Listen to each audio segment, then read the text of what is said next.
Assalamualaikum warahmatullahi wabarakatuh. Di sini saya Rizky Putri akan mempresentasikan mengenai artikel dampak pengungkapan tanggung jawab sosial terhadap kinerja keuangan perusahaan, kasus perusahaan besar Prancis. Mengapa saya memilih judul ini? Yang melatar belakangi adalah karena di tingkat perusahaan, manajer berusaha untuk memahami apakah dan bagaimana tanggung jawab sosial perusahaan atau CSR tidak bisa dioperasionalkan hanya untuk memenuhi tanggung jawab sosial, tetapi juga untuk bertindak untuk kepentingan para pemegang saham. Peneliti juga mencoba mengatasi masalah ini dengan mengevaluasi multidimensi konstruk CSR, sehingga mereka bisa menjelaskan hubungan antara konsep kinerja keuangan perusahaan yang sebenarnya. Sebenarnya juga banyak peneliti mencoba memeriksa hubungan ini mengenai teoritis kerangka kerja menyajikan dua sudut pandang yang berlawanan.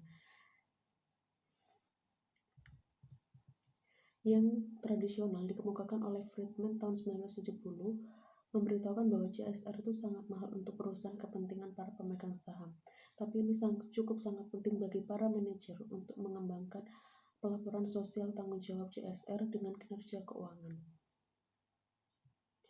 Analisis empiris ini bertujuan untuk menguji dampak pernyataan tambahan keuangan pada hasil akuntansi, yaitu ROA, Return on Asset, dan ROE, pengembalian modal, mempertimbangkan sampel 201 perusahaan besar Prancis.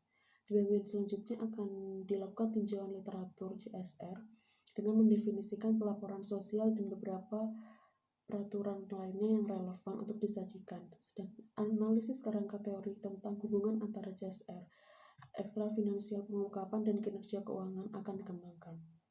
Kemudian di sini saya mengambil 3 tinjauan literatur. Yang pertama, tanggung jawab sosial perusahaan CSR, dan yang kedua adalah pelaporan sosial. Yang ketiga adalah masalah pengukuran CSR.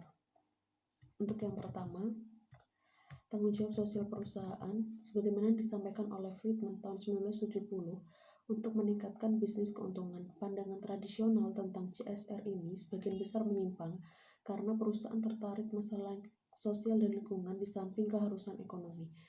Banyak juga penulis seperti Ducesi dan Jane Nicot tahun 2008 menemukan bahwa CSR setara dengan pengembangan keberlanjutan dalam konteks ekonomi mikro. CSR di sini didefinisikan oleh Komisi Eropa sebagai suatu konsep di mana perusahaan mengintegrasikan masalah sosial dan lingkungan dalam operasi bisnis mereka dengan berinteraksi dengan para pemangku kepentingan. Untuk pelaporan sosial sendiri, di sini diberikan bukti seperti laporan CSR dengan memberikan deskripsi objektif dari kegiatan sosial dan lingkungan sehingga para pemangku kepentingan dapat menggunakannya secara andal untuk mengevaluasi kinerja sosial perusahaan, tanggung jawab di perusahaan pada kinerja keuangan. Untuk masalah pengukuran CSR, di sini terdapat masalah semantik CSR. Kesulitan untuk mengukur konsep ini dapat menyebabkan kebingungan nyata. Itu pernyataan yang muncul dalam sebagian besar penelitian tentang CSR menyangkut metodologi untuk mengukurnya. Itu tampaknya sangat sulit bagi manajer untuk menentukan indikator kinerja utama tanggung jawab sosial perusahaan. Di sini terdapat pendapat menurut Eaglein dan Gunn tahun 2003 mengidentifikasi terdapat 5 pendekatan utama untuk mengukur kinerja sosial, yaitu yang pertama mengenai isi laporan tahunan, kemudian indikator polusi, survei kuesioner, indikator reputasi, dan data yang dihasilkan oleh spesialis agensi. Terus ini untuk metodologi penelitian yang saya ambil, di sini menggunakan model regresi dengan 2 derivatif yang disajikan. Sedangkan pelaporan sosial di sini sebagai variabel independen dan variabel kontrol lainnya, variabel dependen itu ada ROA untuk model 1A dan ROE untuk model 1B. Untuk mendeteksi efek temporal dalam hubungan pelaporan sosial keuangan kinerja, keterlambatan 1 tahun dipertimbangkan dalam model 2A dan 2B, di mana hasilnya menunjukkan bahwa untuk ketiganya model 1A, 1B, dan 2B, ukuran perusahaan tidak memiliki hubungan yang signifikan dengan keuangan kinerja. Dan model 2A menangkap hubungan negatif yang signifikan antara ukuran perusahaan dan kinerja keuangan, di mana ROA di sini merupakan suatu pengambilan aset, ROE di sini adalah pengembalian modal, Dan CSR sendiri adalah variabel biner yang terkait dengan ekstra pengungkapan keuangan. LEV di sini merupakan rasio utang atau ekuitas, dan TA di sini adalah logaritma total aset.